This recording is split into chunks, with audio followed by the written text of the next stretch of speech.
make it met its maker. Good idea, we all will. And which direction did the gunshots come from?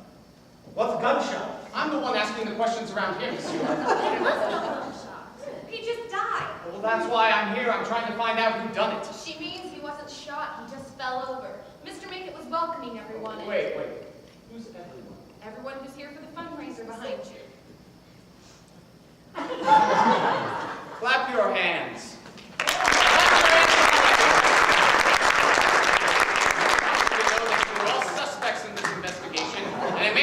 Each and every one of you. All right, go on, Ms. Simon, as I was saying, Make was delivering his speech, and he just mentioned the Wensleydale's donation of the priceless emerald necklace for auction, and we all said priceless. Priceless? Priceless? Stop it. Anyway, then he swayed a little, stumbled back and forth, and fell down dead.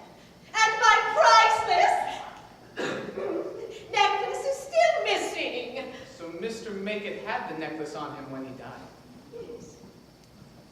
Yes, we all rushed to help him. It all happened so fast. It wasn't until after Miss Honeycutt called for the police that we realized it was missing. And that could only mean one thing. What's that? That the thief was to be one of you. And if I was a betting man, which, well, I haven't been since the high heel incident in Vegas, so is the person that murdered Mr. Make. Now, hold on. Who said anything about murder? Maybe it was the old man's time to go. Yes, it's possible the man simply had a heart attack.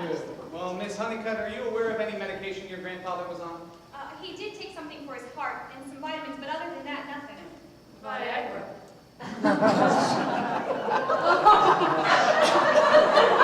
I first must examine the body.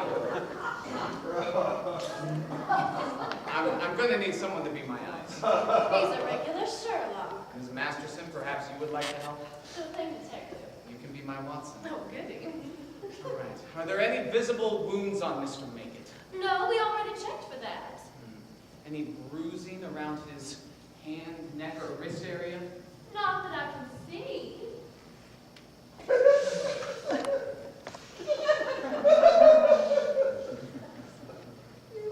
Are his pupils dilated? They are! What does that mean? That's it. Not only did Mr. Make wear Old Spice cologne, he was, in fact, poisoned. No doubt by someone in this very room. Monsieur Waffle, maybe it was the food. You mean there was no face in that guy? Hey! Listen, I'll be the one making the accusations. Now, Ms. Masterson, would you be so kind as to check his pants? Wouldn't be the first time, right? Check them for what? Clues, Ms. Masterson. Clues. Nothing. His coat pocket, maybe. Just his checkbook. Oh, and something else. It's full of strange symbols. And there's a short poem. It reads, 1 is fun, with 2 it's done. The cobra strikes its victims numb. You don't have to be insane to be someone else's bane. Well, what does that mean? It must have been written by the killer. Ms. Honeycutt, are you aware if that is in your grandfather's handwriting? No, it's not. What does this symbol mean? Here, let me see. It's an Egyptian symbol. And what does it mean? It is the Egyptian symbol for the afterlife. Then Walter's right. It must have been written by the killer. But why would the killer send Make a threatening letter with the Egyptian symbol? If grandfather knew about the letter, why didn't he tell me? Maybe he was in denial. This is no time for jokes, Mr. Wensleydale, especially bad ones. Now listen, all of you! We've already got one dead body on our hands, and any one of you could be next. Now, I've tapped my cane down some of the toughest streets in this city, and if I've learned one thing, well, it's to listen for traffic. But I've also learned that you can't trust anyone, and if somebody's killed once, by God, they're not afraid to kill again. Now, I may not seem like much, but behind these busted-out headlights is a well-tuned machine some people like to call a brain. Now, I'm not saying I'm the smartest. I once put a wool sweater in the dryer, and I did spend an entire month's pay on Girl Scout cookies. But I have read most of Hamlet, and last year I filed my taxes online. But more importantly, I've solved more than a few tough cases in my day, and that's what you need me for now before somebody else drops dead. And I'll be damned if those thin mints were for nothing. Well, the Egyptian room. The what? It was my grandfather's favorite room. It's a small room up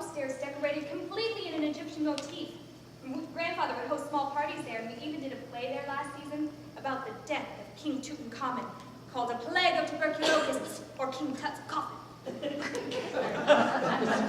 Well, I suggest we start heading upstairs before this body starts to stink. I may have lost my sight, but my sense of smell surely makes up for it. Now, I hate to do this, but I'm going to have to ask all of you to join us. If there's safety in numbers, we'll be like a Volvo in a car crash. You guys go ahead. I'm going to take one last search of the crime scene. Ladies and gentlemen, we're so sorry that this has all happened. If you'll please join us at the grand staircase, we will have a short interrogation in the Egyptian room and then an intermission. Please follow Mr. Campbell up the grand staircase, and if you need an elevator, Matt May will be joining you at the back of the room. Thank you, and again, we're so sorry this has happened. The Egyptian room.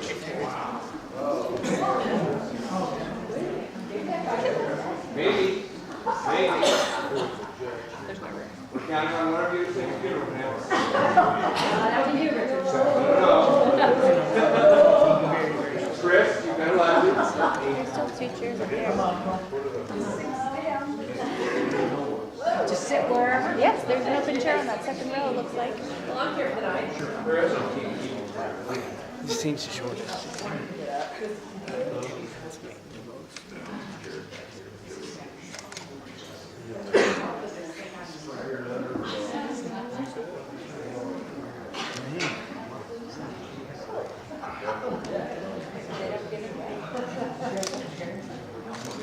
I'm sorry.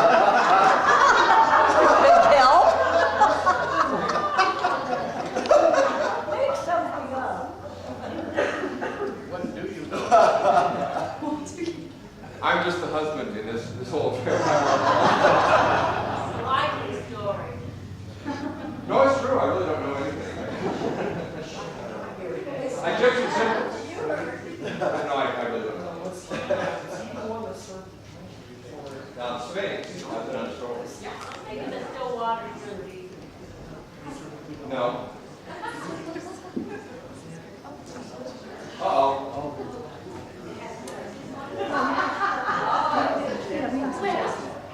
Go in. Hold it. There may be asps. Very dangerous. You go first.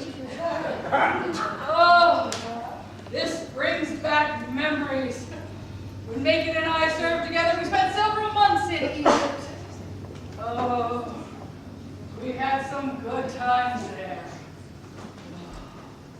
Now, I take it you know a lot about Egyptian culture. Well, yes, but that's no secret. It doesn't mean that I wrote the note, if that's what you're asking. It was only a question, Colonel, and I have a few more if you don't mind. Certainly, go right ahead. Now, you've known Mr. Macon the longest. Did he have any enemies that you know of? No important ones. What do you mean by that? Well, I mean, he was a man of great wealth. Wealthy people often have enemies, whether they want them or not. And your finances, Colonel? I have a comfortable pension. And what about you, Monsieur? Ask away. Now, do you only serve special events for Mr. Macon, such as tonight? I work full time for Monsieur Making. So you serve the students? Oui, although they do not appreciate my sophisticated culinary artistry. They come to me and instead of cassoulet, all they want is a stupid silly hamburger. Why do you eat so fast, I ask them, as they sit there stuffing their tiny little actor faces. How can then you savor the complex palette of flavors that is my beautiful French fry? Oh, but no, they say, I have to concentrate on my silly soliloquy. I did not know artistry to shove it in my tiny little actor face. You seem a little bitter, Waffle. It's no crime to hate fast food, man. Sounds like if you could, you would open your own restaurant. If you had the money, perhaps. I smell your nasty little suspicions, so-called Colonel Horseradish. I smell your suspicions as well as your stinking little so-called peep. All right, calm down. Maxine, what brings you here tonight? What's your full story? Well, I was a student here, and I'm back to support it. Funny, you haven't attended any other benefits.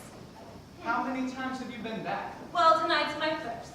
In how many years? Over 15, but I left for personal reasons. I'm only her agent, but I have no connection here. But you do have an alliance to Miss Martin. Of course, she's my most successful client. Well, all of Edie's children from her past marriages have attended here. We give what we can. We never harm you. Oh, very well said, my little pookie bear. And how do you make your money? Inventions. All of my husbands have been brilliant. My late Walter invented the payphone. Wait a minute, have all of your husbands been named Walter? It's easier that way. And what about you, Ms. Masterson? I think we all know. You'll want to talk, Mrs. Payphone. Change digger. What is she alluding to, Ms. Masterson? All right. Everyone knows we were lovers. It's not a crime to love a really old man. No, just gross, madame. Willie loved me and was loyal to me. At least he was. What do you mean by that?